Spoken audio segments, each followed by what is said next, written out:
My name is Michael Starling. I'm the Director of Economic Development for the City of Dunwoody, and I'm also the Project Manager for the Public Art Implementation Plan. We have two other people on the Zoom this evening. Rosemary Watts is our Business Retention Manager. There's Rosemary.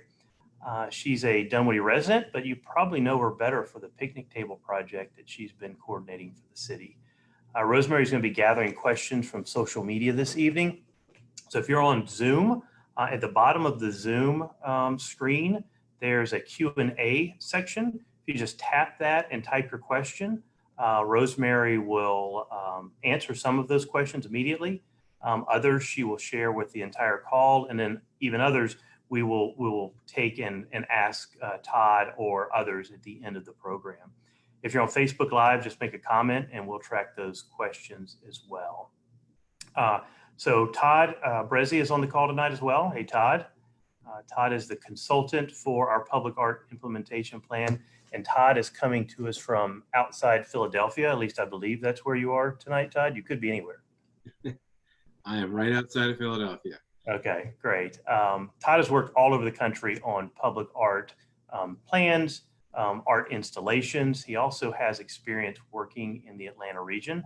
He's worked for the city of Suwanee, Athens, Clark County, City of Atlanta, and Peachtree Corners. Before I hand it over to Todd, I would like to give you a little bit of background on how we got here. Some of you remember that back in 2018, the city hosted a planning process called Create Dunwoody that laid out a vision for our arts and culture in the city. One of the specific items in that plan was for the city to actively embrace and focus on public art. In the middle of 2019, we were sort of in the middle of implementing our first public art project. It became very clear to us that the communities that have done public art successfully had a public art plan that laid out specific policies, procedures, mechanisms for making decisions regarding public art. But more importantly, they had a plan that provided a community's vision for art. What do you as citizens of Dunwoody want your art to say about you and your city? And at that time, Dunwoody, we didn't have that. So we thought it was important to take a step back from that specific project. And in late 2019, we released a request for qualifications. Todd and his team were selected from about 8 submittals. Todd happened to visit the city of Dunwoody March 9th, and he left March 12th. And like many people, I left March 13th and didn't return to the office for 3 or 4 months. So we've been implementing this project on a virtual basis. The good news is, like a lot of private sector companies, we have found that virtual works really well, and we've been very successful at the survey part of the plan, interviewing stakeholders within the community. But now we're at a time in the plan where we need your input. And this is the first of what I think will be many virtual public engagement meetings. The draft plan from Todd is due in early September. So we're still in the data gathering and public input portion, with the final plan due in late September before ultimately going to the city council for approval. So I'm going to hand it over to Todd for his presentation. Remember, ask questions. We will be back after Todd's presentations to answer those for you. So Todd, take it away.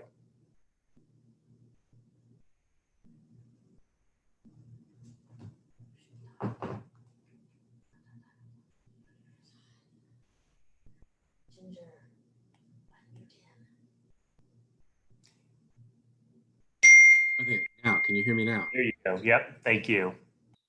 You know, I'm still new at this. we all are. Just don't tell me to do TikTok or Instagram. I'm totally lost. But anyway, thank you for arranging this night, and thanks for arranging the opportunity to speak to everyone in Dunwoody. Michael is right.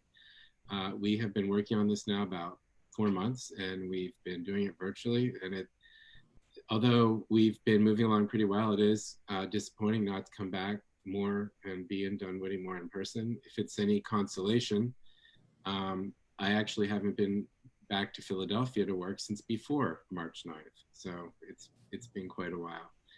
In any case, tonight I'm going to give a brief presentation to talk about some of the things we learned in our research phase, but I'm really going to spend a lot of time focusing on the ideas that are emerging about the kinds of things Dunwoody can do with public art. And that from that, then we'll be able to develop ideas about how it can get those things done. So I'm going to try a maneuver here to switch my presentation on. It takes 2 steps. Whoops, I did them in the wrong order. First, I have to share my screen. And now I have to make this full screen. All right, is that working, everyone? Michael? Yes. Okay, great. So, like Michael said, this is a public art implementation plan. The goal is to move Dunwoody forward from what the Create Dunwoody Cultural Plan recommended. A word about me, like Michael said, I'm an urban designer and planner. I'm based in Philadelphia. I've been working exclusively in the field of public art for almost 15 years, though. I have worked with public agencies, with civic organizations and private developers throughout the US. My work involves developing public art strategies and implementing public art projects. One of my biggest clients here in Philadelphia is Philadelphia's Mural Arts program, so I know a lot about murals. And I work with a lot of the arts councils and public art programs, pretty much all of them right now in the DC area, about 5 that have retained me to help them with ongoing planning and projects. So I bring that kind of experience, but I do know each community is different and exciting on its own, and that's really what we'll talk about a bit today, is what makes Dunwoody different and what makes public art part of what will help the city move forward. The plan we're working on really has a few basic steps. In March, I came to make sure we could get started. We saw the pandemic coming and wanted to make sure we could lay the groundwork to do this project. The step after that is research, and that's really involved a few steps here. It's involved a review of all the city's plans, its parks plan, its comprehensive plan, area plans. It's also involved review of how peer cities in your region manage public art. We looked at about a half a dozen cities and initiatives to get a sense of how they built public art commissions, how they funded things, what kind of projects they did. A lot of cities did public art plans 3 to 5 years ago, so we can kind of see how things are evolving for them. The next step is community outreach. Part of that's what this meeting is part of. It involved a survey that we launched in March and completed at the beginning of May. I think about 440 responses, which is really terrific for a city the size of Dunwoody. It's involved one-on-one interviews with a lot of community leaders, civic leaders, and some group conversations as well with people in creative professions, people from the Create Dunwoody organization, people involved in boards and commissions in Dunwoody. Altogether, probably about 100 people have been interviewed or been in our roundtable discussions. We're really in this step now of collecting all that, analyzing it, and beginning to develop the plan. Like Michael said, the public art plan really just has a couple of basic parts. One, it answers the question of why the city is interested in public art. That would be expressed as a vision and goals. It talks about what kinds of projects the city can do, what are the projects that fit best into its parks and neighborhoods and commercial centers, and what are the priorities for projects. And then finally, it talks about how things get done, how decisions are made, and how projects are managed. And like Michael said, that plan is we're taking what we've gathered and developing that plan now. A draft will be ready in about a month. And then the draft plan is put out for public review and hopefully council adoption early this fall.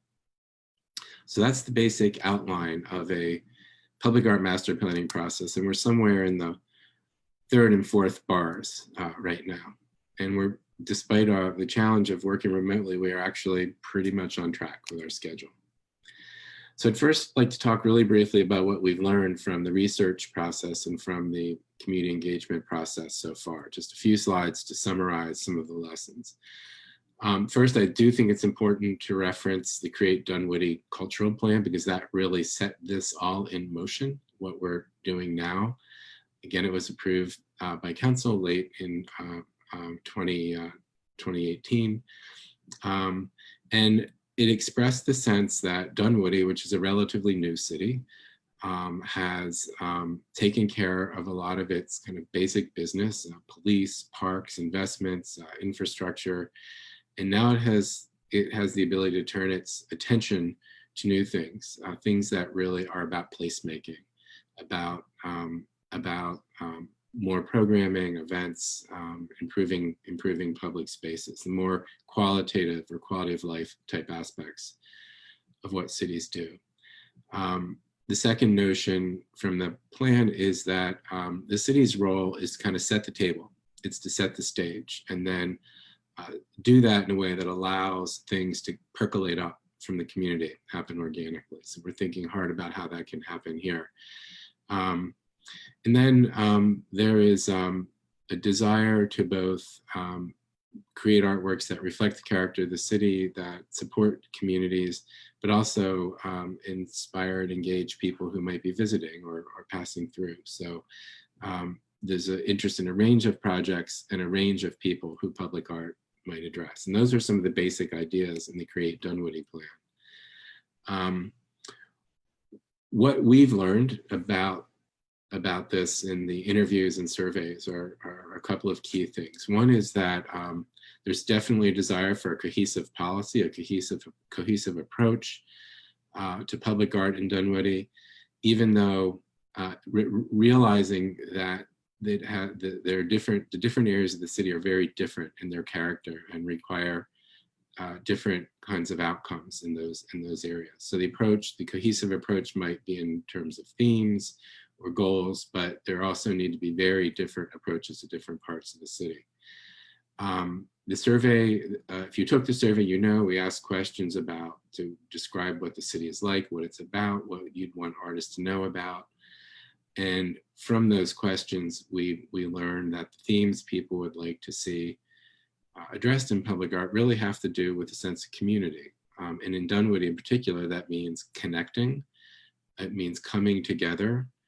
Dunwoody has a lot of great examples of how the city has come together, the people in the city and the organizations have come together to do important things and to reflect the value of being family friendly, which is very important to Dunwoody.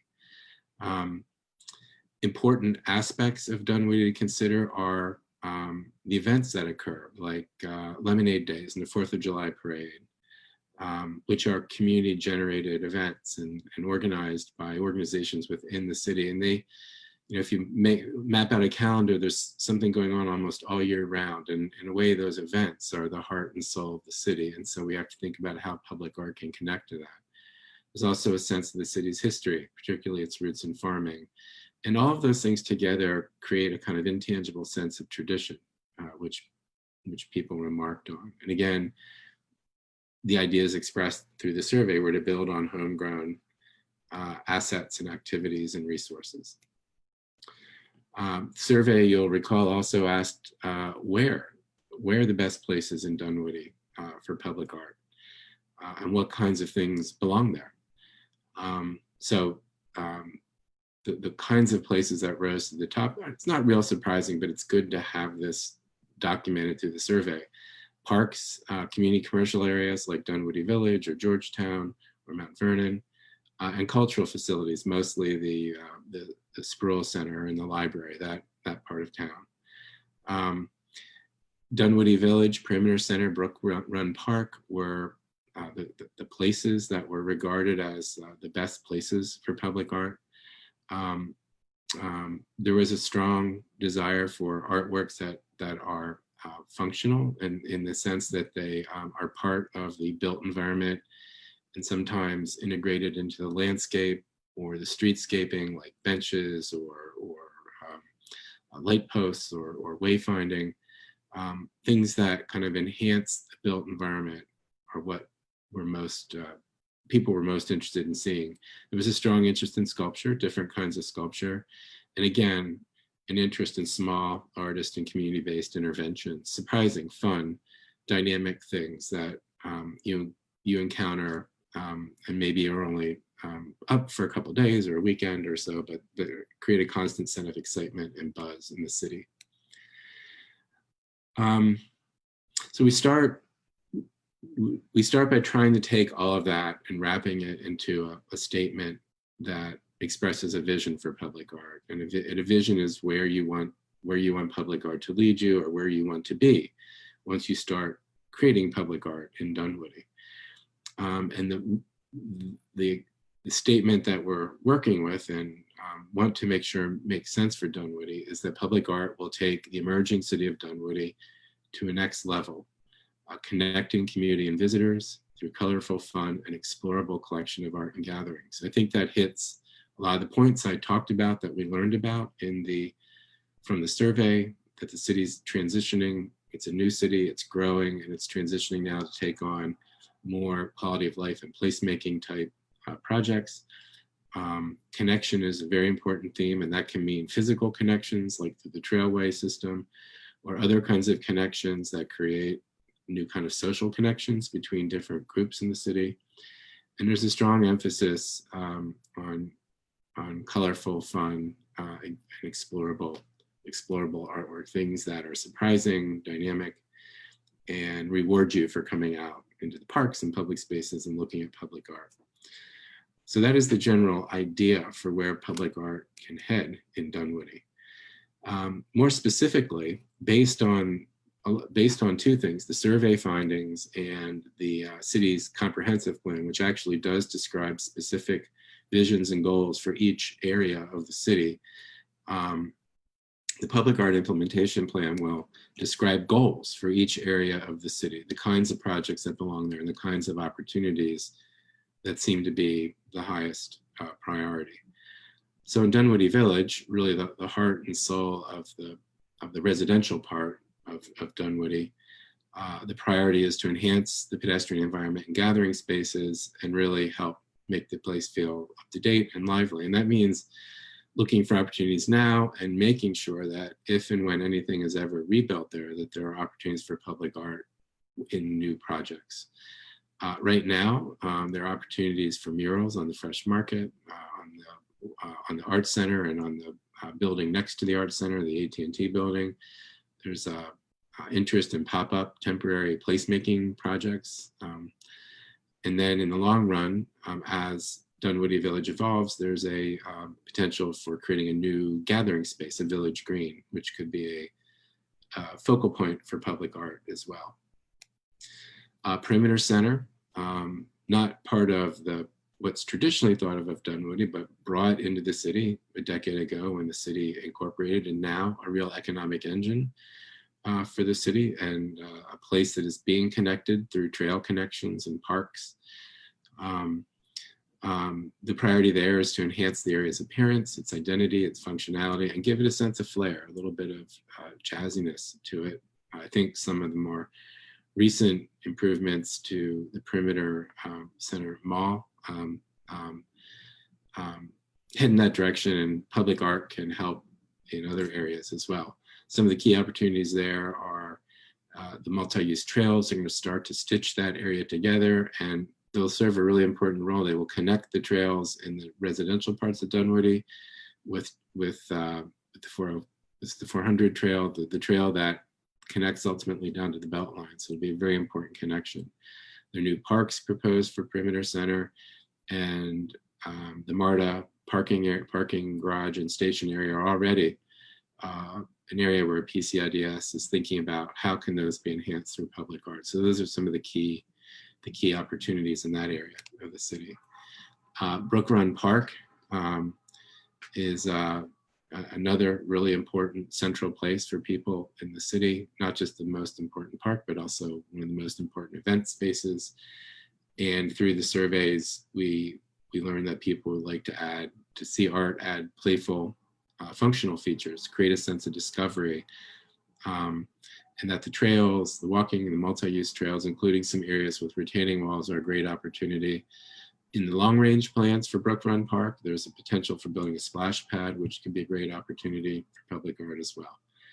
Here, playful, functional, interactive artworks are what people would like to see, as well as ground murals or painting on the multi-use trail. Georgetown, a mixed-use area, a gateway to the city. Goal is, the priority would be to enhance the area's appearance and connectivity, and when there are new public spaces, to create anchors and new parks. There's potential for adding art back into parks that are already finished, like Georgetown Park or the park at Vernon, and as well as to the trailway. If and when there's new developments in that area, the same kind of functional artworks we talked about earlier could be important. And then it'd be interesting to see if there could be art installations on some of the office campuses. There already is one office campus that has art installations, and it would be nice to see if that could expand. Mount Vernon and Winters Chapel are even more neighborhood-focused commercial spaces with not only serving the day-to-day needs of people, but the comprehensive plan suggests they might also evolve into more of destinations as well. You see that happening a little bit, for example, in Mount Vernon with the Crema coffee shop.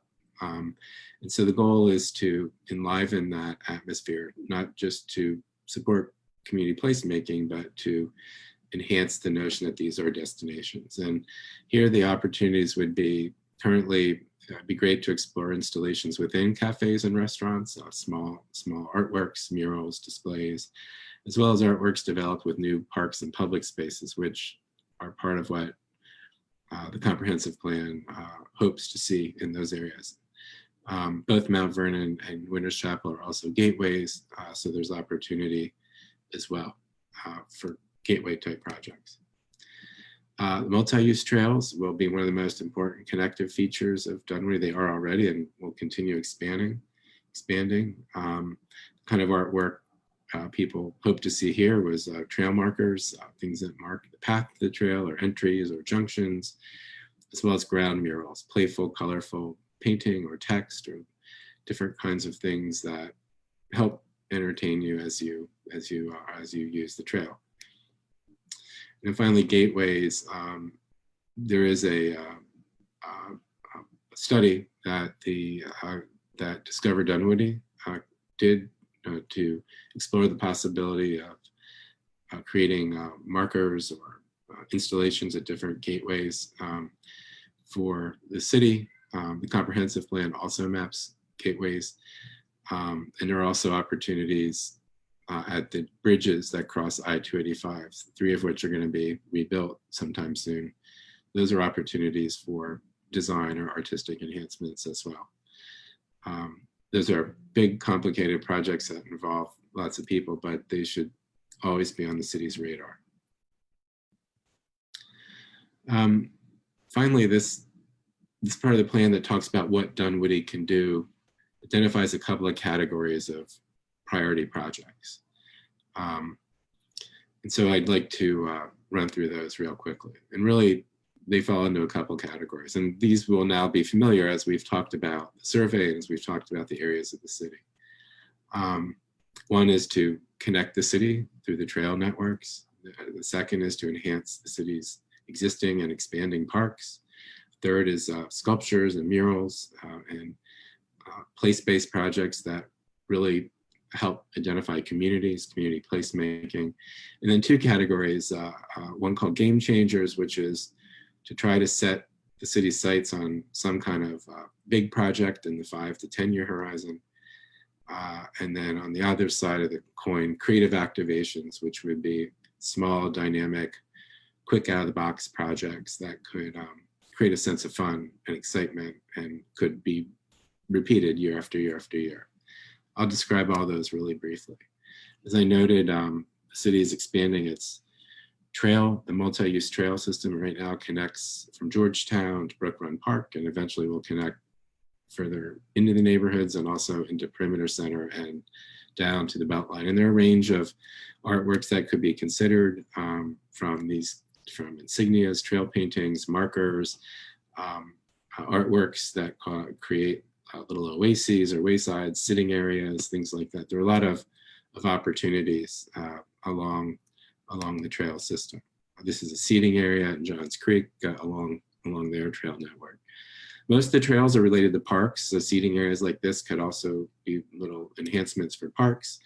But I think it's also really important to think about how public art can be linked to new places. So, like I mentioned before, there's a possibility that one day there will be a splash pad added to Brook Run Park, and that's the kind of place that could be a perfect opportunity for fun and playful artwork to kind of reinforce the presence of that place, and to be a little landmark that helps people know they've arrived.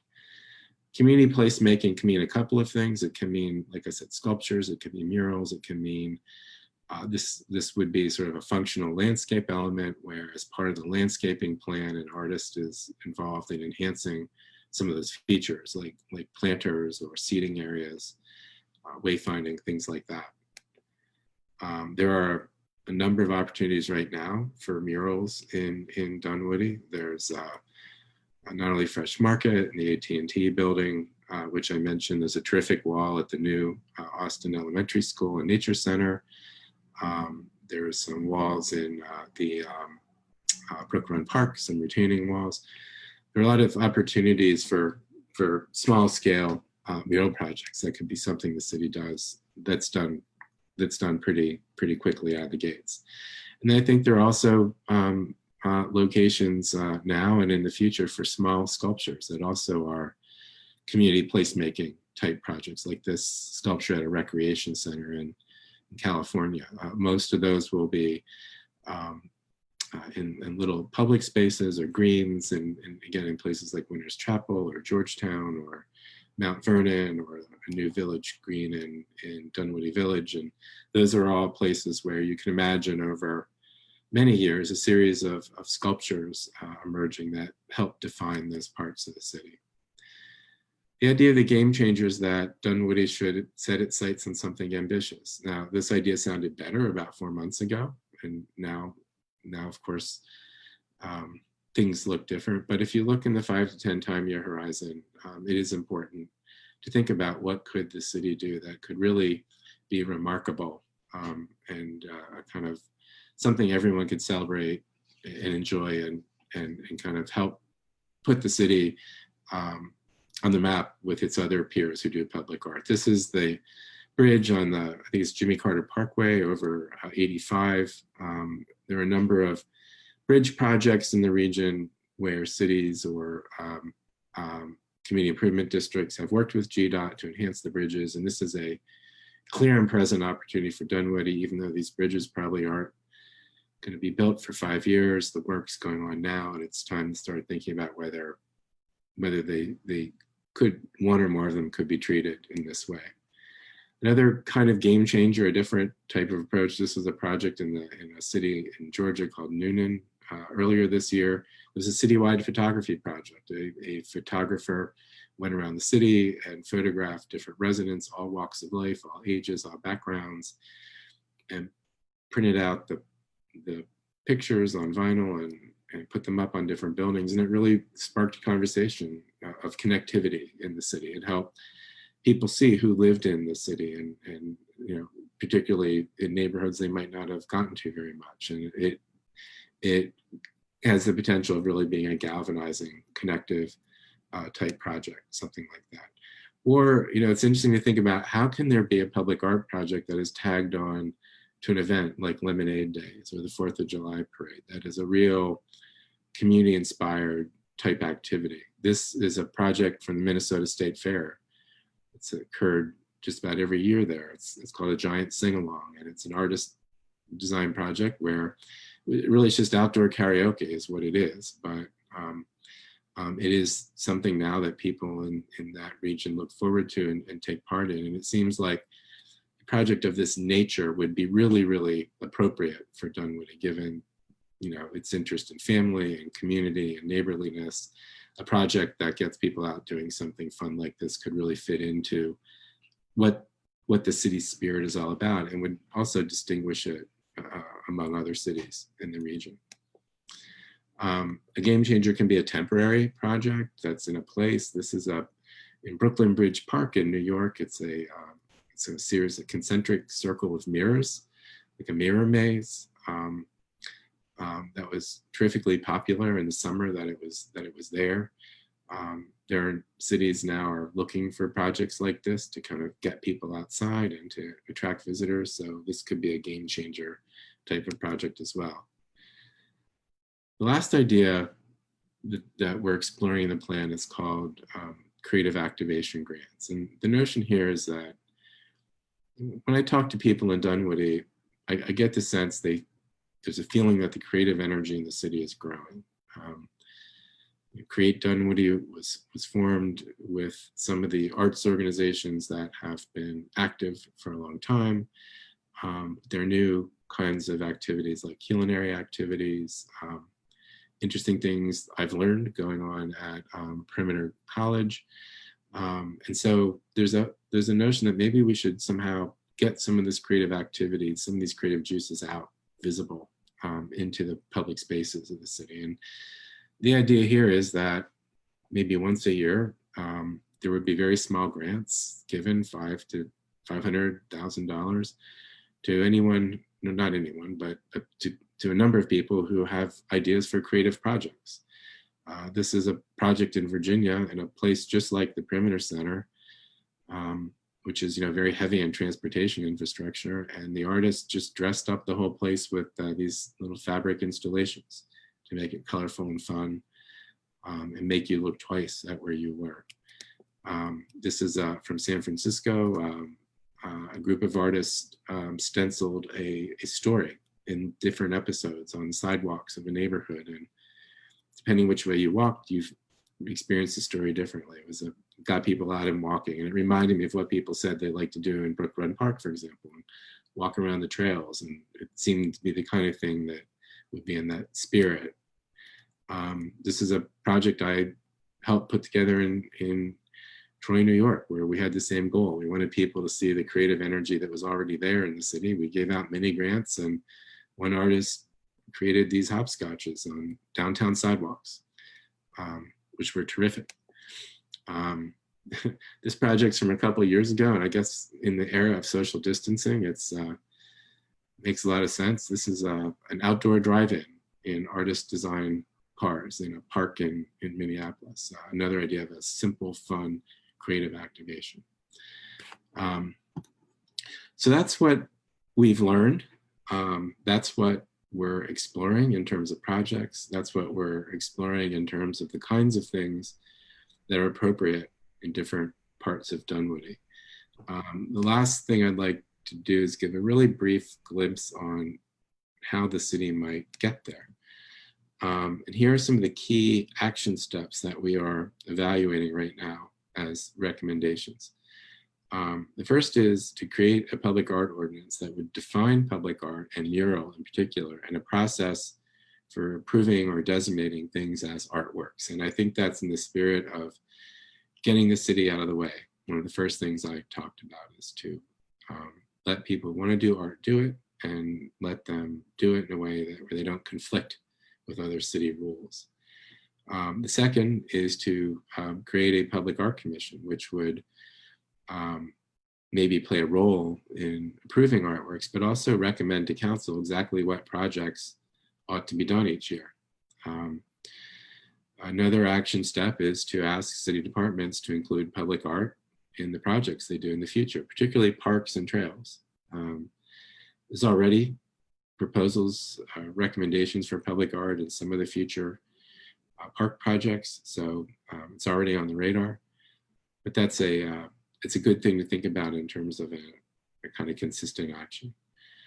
Another action is to continue asking developers to include public art in big projects in Perimeter Center, Dunwoody Village, where there are overlay zones, or also in Georgetown. The city's already taken a step to do this. There's a recent developer who agreed voluntarily to include public art in their project just because the city asked. And so That's a really good model. It's a model that's used in Alpharetta. It's used in other cities. And so it might be one that could take stronger root here in Dunwoody.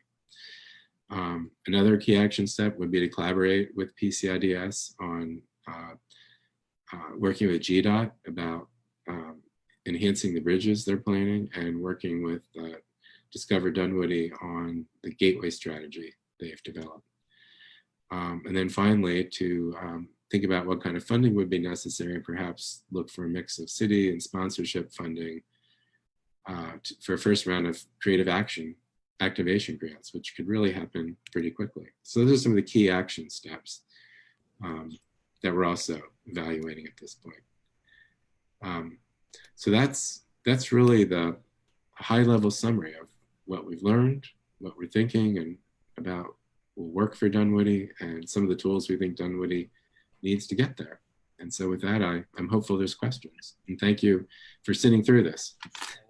Thank you, Todd. And absolutely, there are questions, and some of them get right to the heart of the matter.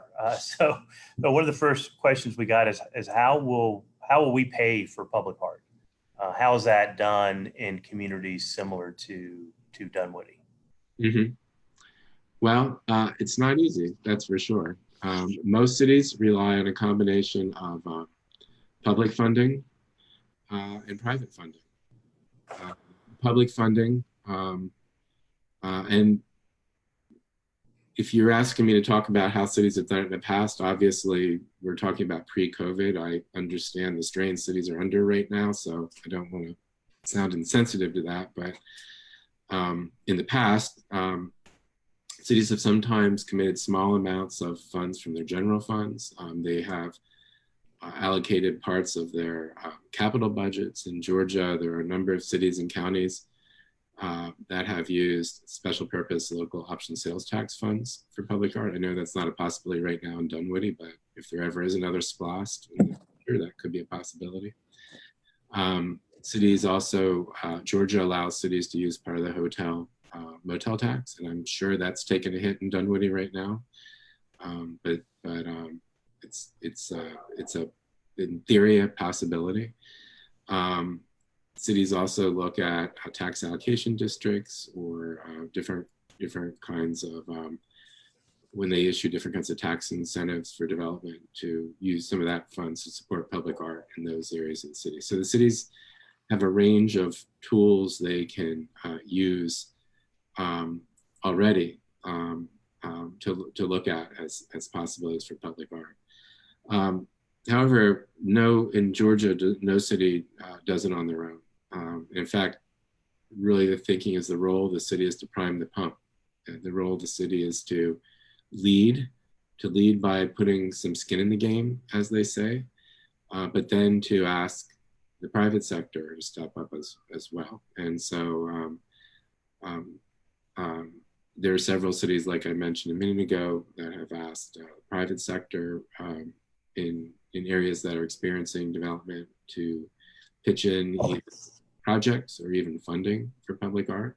That is beginning to happen more and more in Georgia. It's also one city, Suwannee, has been very successful in getting sponsorships for public art. Its biannual sculpture show is almost entirely funded through sponsorships now. And that may be a way, for example, to fund creative activation grants. When I mentioned the project I did in Troy, we were able to get a hospital to fund that. I think they pitched in $5,000 or something like that. And so, okay.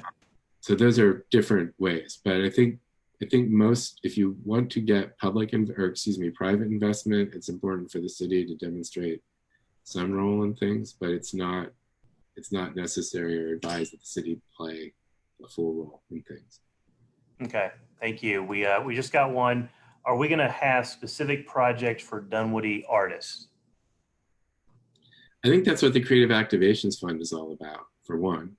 I think that's an opportunity for not just artists, but other kinds of creative talents in Dunwoody to have opportunities to do things. Yeah. Who decides what public art is? Well, that's a two-part question. It's who decides and how, really. Maybe the how is important to describe first. The how will really be related to a definition of public art, definition of mural, a definition of artists that will be included in this implementation plan, and ultimately included in a ordinance or resolution or some kind of action that city council takes. And every city that is involved with public art ultimately adopts some sort of definition. There's a variety of definitions, and they all have a lot of things in common, though. And so it really starts with a definition. Some of the key points, though, that are important are that it's created by an artist, and that's defined elsewhere what an artist is, and it's also preferable for it to be original, so it's something new and made specifically for that time and place, and it's in public. And most definitions revolve around those criteria. The Public Art Commission, right? Public art. So the second question is who decides? Who takes those rules, those definitions, and decides? Looking broadly, cities do it in two ways. Sometimes there's a board or commission whose role that is. And in some cases, it's actually done by city staff, by people who review sign permits and things like that. I think what we would recommend in Dunwoody is that would be a role for the Public Art Commission. If somebody wanted to make an application to create a mural on their wall and wanted it to be recognized as public art, they would submit an application to the Public Art Commission. Public Art Commission looks to see whether or not it conforms to the definitions that are there and the criteria, and then if so, they would vote to approve it for the purposes of administering it, in terms of other city codes. So that's generally how I think it would work. Okay. We've got another one. This is sort of back to funding, but I think the question is there a way for Dunwoody to leverage Perimeter Center and the large corporations, our large business base? Unlike many communities, we have a significant commercial with a lot of large companies. Can we leverage that to create art for the rest of Dunwoody? Mm-hmm. And I think they're looking at, can these corporations fund public art in neighborhoods and in other commercial areas? Mm-hmm. It's great. It's a great question. And I think that it's a really important goal. So the question is, how do you do that? My experience is that a corporation will want to support things in a broader community that are aligned with its mission and aligned with the profile it wants to have. And they are reluctant just to give money to some fund that's not designated. They like to fund specific things. Mm. So those are some of so really it's a matchmaking process, right? I think, for example, it was interesting to me, for example, that the healthcare company was interested in funding, the hospital company was funding projects in downtown Troy, New York. But, that's an interesting example. You have a lot of, not necessarily in Perimeter Center only, in Georgetown, you have a lot of healthcare businesses, and they might be the kind of businesses that are interested in sponsoring things related to the trailway system, art that gets people out, that gets them active. And so if you can create that kind of hook, the answer is yes, you can do that. But it would be more through a sponsorship, through as persuading someone to sponsor a project or program that you'd like to launch. I think that typically it's very hard to get developers to fund things in other parts of the city. One, because it's in their self-interest to fund things where they are. So it might be easier, for example, to have developers contribute funds to art projects in Perimeter Center than it would be, say, to Georgetown. And they also don't like to give money when they don't know what's going to happen to it. So if you said, I'd like you to put your money in a fund to help build this project here, that's a much easier ask than saying, would you just mind giving us money so we can hold on to it and use it for public art one day? So that's why it's good to have a plan. Yeah. Is that the implementation plan will actually point out things you want to do. And that's what you can use in front of a sponsor or developer to say, would you support this? Could you support this? Could you contribute to this? But it's a negotiated type thing. Okay. And I think this next question is sort of related to that. It's related to, I think, the other question about sort of who decides what public art is, but who will decide what projects move forward? Who's sort of in control? You talked a little bit about the city's involvement, and obviously in some things the city must be involved, but there's other things that the city doesn't necessarily need to be involved. So who's going to sort of be in that decision making and make art happen? Mm-hmm. It's a tricky question. There's a lot of dimensions to it. So one dimension of it is that certain projects only happen when someone else does something. So for example, I mentioned the bridges over I-285. Those are only an opportunity because the Department of Transportation is going to rebuild those bridges. It's now or never. Same is true with a new park or a new multi-use trail. If you are building something new, like a park, it's a great opportunity to think about how art can be part of it. When the park is built, some of those opportunities go away. So part of it, in a certain sense, many of the opportunities come to you, and you have to decide whether or not you're going to take advantage of them. On the other hand, there are a lot of opportunities that I mentioned, like murals on the Fresh Market, for example, or small sculptural projects somewhere, which don't really depend on anything like that happening. And the way I think things can happen in Dunwoody is, well, what the real question then is, and those could actually happen. I mean, if we're able to create an ordinance and a process and a definition that allows people to create murals, the owner of Fresh Market could go out and put a mural up as soon as we're done with that, and no one would have to decide that except the owner. So the question is then whether or not there would be city resources, like any city funding in that. And what we're aiming at in the implementation plan is that the kind of gatekeeper would be the Public Art Commission, which would look at what kinds of projects the city might be doing, or what kinds of proposals there are elsewhere for projects that would involve city help. And the commission would be charged with once a year sending a set of recommendations to council. Say, here are the public art projects we think will benefit the city the most. Here are the resources we think are needed, and make a recommendation to council about how the city should proceed in a kind of an annual plan type basis. So the Public Art Commission would play that role. But for projects that don't involve the city, if the AT&T building, if someone wanted to paint a mural there, there's no reason why they just couldn't go do it, as long as we have that process in place. Okay. This is one that sort of gets to the heart of, I'm sure, what you deal with a lot.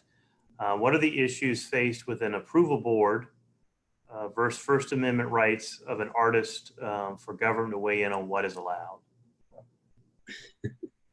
Approval board.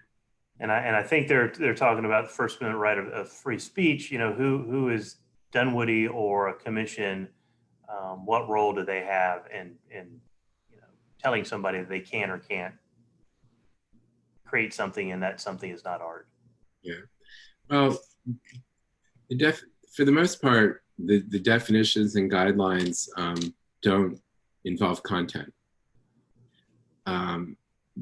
What the definition really does is try to differentiate between what is art and what is a sign, but it doesn't necessarily say much about the content of that art. So, and if something is suppose someone wanted to create a mural on a business, and the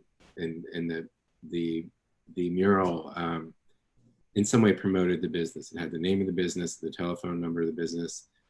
By the city's definition, that might be a sign. I mean, that doesn't mean they can't say it. That doesn't mean they can't have that expression, but it means they have to look at the sign code for the guidance on how to do it. That's all that means. No one is telling you that you can't say that.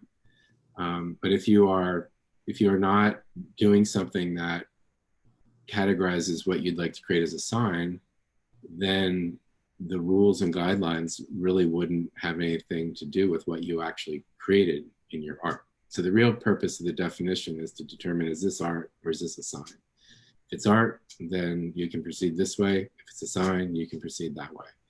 There's not really an intent to regulate what people say or do any more than the sign code does already. Okay. How are the written music and other performing arts to be integrated in this plan? Well, that's a good question, because public art is commonly thought of as visual art, like sculpture or murals or light or things like that. I think there are a number of opportunities for those kinds of art forms to be embraced. So for example, the Creative Activations Fund that I talked about, I don't see any reason why any kind of creative activity couldn't be embraced by that. Performance, music, dance, written work. I showed an example of stenciling a story on a sidewalk. I think the purpose of the Creative Activation Fund is not to say here's what art is, to say what kind of creative things do people in Dunwoody do right now. More broadly, in the more kind of traditional public art sense, there is, when projects are undertaken, there's often a thought about how can we embrace other kinds of art. So for example, I showed an example of photography, a public art project that was really based on photography that was done and then exhibited around the city. There are also public art projects that incorporate text. I showed you a music project, the sing-along could in a way embrace music. So I think there's a lot of thinking about how to bring other art forms into more traditional public art. And without knowing what specific projects you do, it's hard to know how you would do it. But I think there's an opportunity to embrace a wide range of artistic expression. Okay. What is the average size of the creative activation grants that you mentioned in other cities? Well, the one I mentioned in Troy was 500 to 1,000. I don't know what the average was, but that was the range. To be honest with you, without like going through my files and looking, I'm not sure if I could come up with ranges for other cities, but that was the range I was thinking about here. Okay.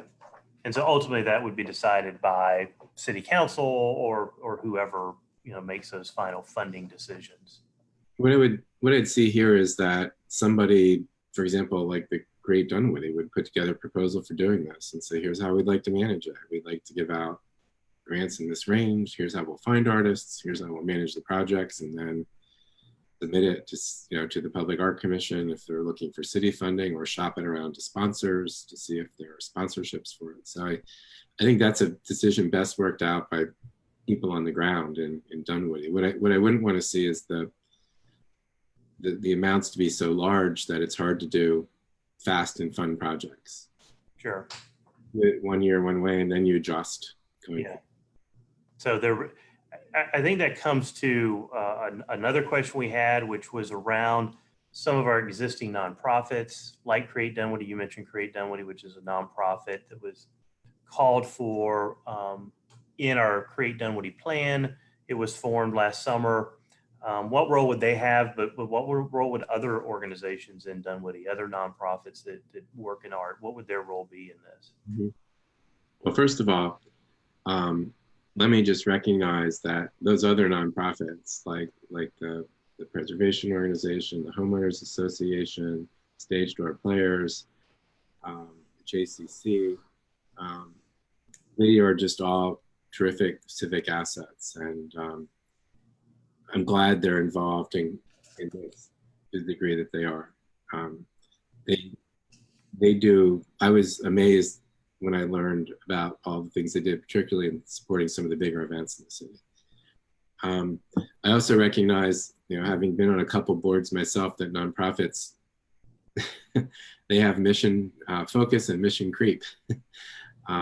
So I think what we would, and I didn't mention the Nature Center, another great organization. I don't think it's important to, I think it's important not to invent new projects for other nonprofits to do.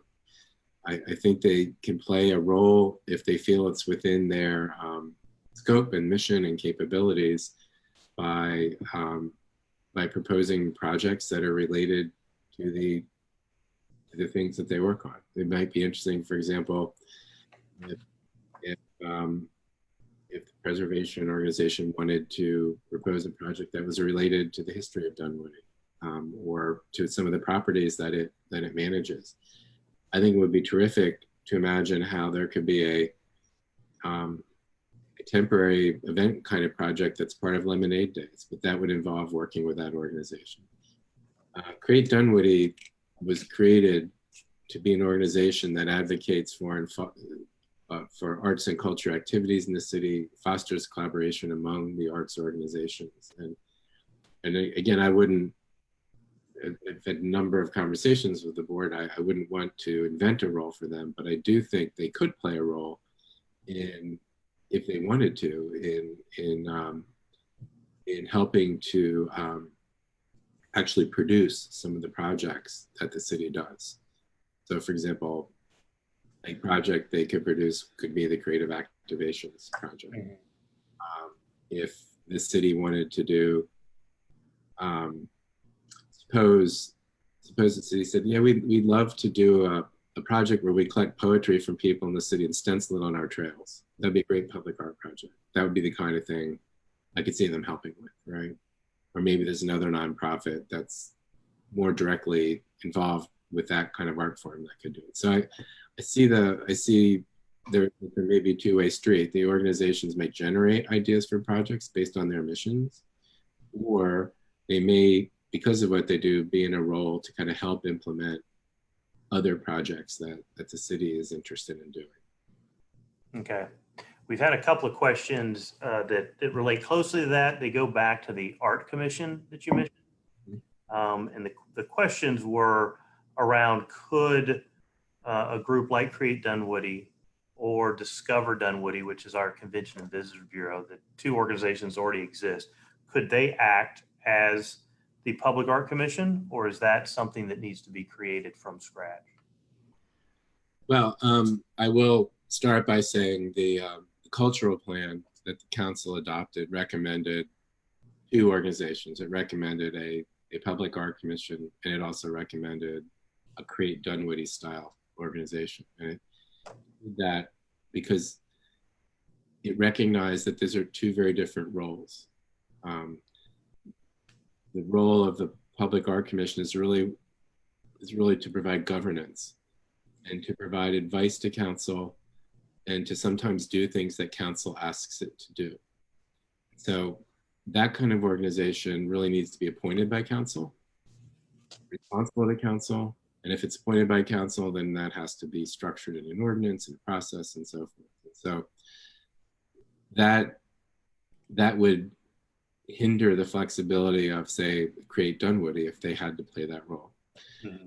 Create Dunwoody was created, my sense is, out of the recommendation that the city needed sort of a umbrella organization to help coordinate the nonprofits and also to advocate on behalf of the arts and culture and to kind of be a visionary in a way for where the city could head with arts and culture. And so that's a very different role from a governance role, advising council or helping the city make decisions about things. And I think an organization with that role would find itself highly constrained if it also had to be thinking about how it was going to be interacting with council and advising council and so forth. And I think, council would want to be able to appoint the people on it. So that means the Create Dunwoody board would have to change. Well, so I don't see them as being the same. And I think the same is true with Discover Dunwoody. I mean, Discover Dunwoody is, in essence, the city's Convention and Visitors Bureau, and their job is to drum up business for the city and for its hotels. And I don't see them having that kind of role where they can help advise the council on public art decision making. Okay. We've had another question about sort of the game changer projects versus the creative activation. And I think the question sort of gets to, is one better than the other? I guess that depends on who you ask. They both come from different goals, really. When I started, and I'm surprised it's not a question of like, why aren't we doing projects yet? Why are we doing another plan? Because that's one of the things I heard the first day I got to Dunwoody. Oh no, we're doing another plan. This is just a desire and a thirst and a readiness in Dunwoody to do projects. And, some projects like adding public art to a new highway bridge, they'll take 5 years to do. Dunwoody wants to do something now. So the idea of the Creative Activations Fund is like, let's just do something out of the gates. Let's do it fast. Let's capture the community's energy, find out who's out there, who can do what, and start shaking things up a little bit. And that's the goal. On the other hand, I think it's every city, it's worth asking them, would you like to create a big vision, a big idea, a big goal? It might take you 10 years to get there, but you want to aim for it. And when you get there, then you'll have accomplished something really great. In Swanee, where I worked 5 or 6 years ago, their big goal is to build, they have a great town center. Their goal is to build a new park. That's their big 10-year aspiration, to build a new park and have public art in it. And they're still raising money for it. I talk to them about every year and where are they? And they want to build an art walk to connect the two. And I suspect they'll do it one day, but that's their moonshot. That's their game changer, right? So I think it's important to have both. And I don't know that one is better than the other or exclusive to the other. They just serve different goals. Yeah, and we have talked a lot in conversations with people. I'm not sure this is a question. It's a sort of a comment for me, that giving the community approval that, yes, this is something you can do within a framework. We don't have the framework yet, right? We're creating the framework, but we want to give them approval to do art that fits within that. And I think you're right. That's what people are looking to do. And I think those small activation grants would be a great way to do it. We've also found it with our picnic table project, that just putting those out in the community has stirred up a significant amount of just one interest, but also other artists coming to us and saying, well, what else can we do? It's gotten other property owners who are now talking to other artists about putting other art in their development. So you're right. And one of the questions we did get, and we thought about ending with this, is, when can we start? I was holding on to it. You got there a little too quick. As soon as COVID is over. That's the answer. Right now, that's hopefully this will be done in a couple months, and you'd still have time this year to do a creative activations fund if you want. Round of projects. Start right away. I think there's a couple other near-term projects like the Ashford, the Dunwoody Trail, the one that will connect almost up to Dunwoody Village to Perimeter Center. There might be opportunity still to add a couple things to that project. Maybe that could be accomplished within a year. Mm-hmm.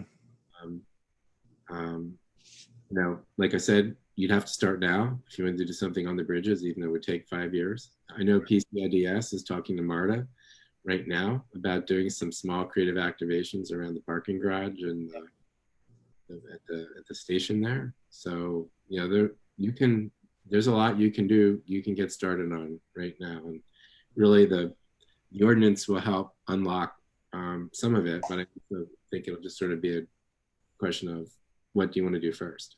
Yeah. So we are right after 7 o'clock, and we are done with the questions that we've received.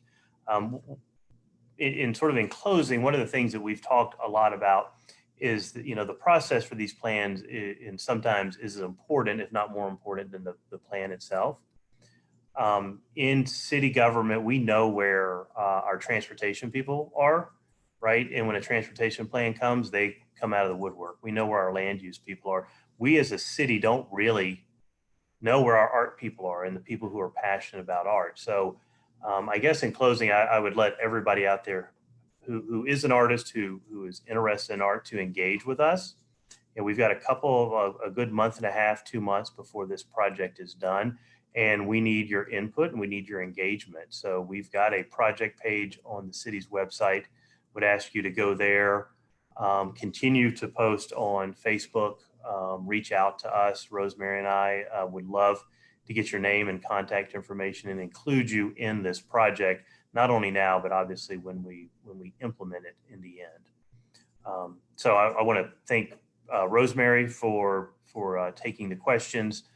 Also, Todd, thank you for your time, and hope this was informative for everybody. This will live on. We've recorded it, so we will send it out on a regular basis. And as I mentioned, this is just the beginning of our public input process. We will be back in the future, and keep your eyes out for other programs like this. So everybody have a great evening, and thanks again, Todd. Thank you. Thanks for arranging this, and good night to everyone in Dunwoody. All right, take care. Drive home safely. All right. Bye-bye, everyone.